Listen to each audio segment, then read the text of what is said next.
ದರ್ಶನ್ ರಿಂದ ರಾಜಕಾರಣಿಗಳಿಗೂ ಕಂಟಕ. ರೇಣುಕಾಸ್ವಾಮಿ ಕೇಸ್ನಲ್ಲಿ ವಿಚಾರಣೆ ಎದುರಿಸ್ತಾರ ಶಾಸಕ. ಸತೀಶ್ ರೆಡ್ಡಿಗೆ ಶುರುವಾಯಿತು ಪುಕ ಪುಕ. ದರ್ಶನ್ ರಿಂದ ಸಂಕಷ್ಟಕ್ಕೆ ಸಿಲುಕಿದ ಡೆವಿಲ್ ಪ್ರೊಡ್ಯೂಸರ್. ಮಿಲನ ಪ್ರಕಾಶ್ಗೆ ಮತ್ತೆ ಪೊಲೀಸರಿಂದ ಬುಲಾವ್. ಸತೀಶ್ ರೆಡ್ಡಿ ಡ್ರೈವರ್ಗೂ ನೋಟಿಸ್. ಕರ್ನಾಟಕದಲ್ಲಿ ಡೆಂಗ್ಯೂ ಜ್ವರ ಅಟ್ಟಹಾಸ. ಮಹಾಮಾರಿಗೆ ಬೆಂಗಳೂರಿನಲ್ಲಿ ಮತ್ತೊಂದು ಬಲಿ. ಬಾಲಕ ಸಾವು. ಝಿಕಾ ವೈರಸ್ಗೆ ವೃದ್ಧನ ಬಲಿ. ಮೋದಿ ಮುಂದೆ ವಿರಾಟ್ ಅಹಂಕಾರದ ಮಾತು. ಸೋಷಿಯಲ್ ಮೀಡಿಯಾದಲ್ಲಿ ವಿಡಿಯೋ ವೈರಲ್ ಆಯಿತು.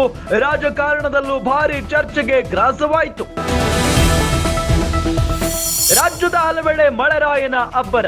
ವರುಣನ ಆರ್ಭಟದಿಂದ ಜನಜೀವನವೇ ತತ್ತರ. ಕರಾವಳಿ ಭಾಗದಲ್ಲಿ ಬದುಕೆ ದುಸ್ತರ.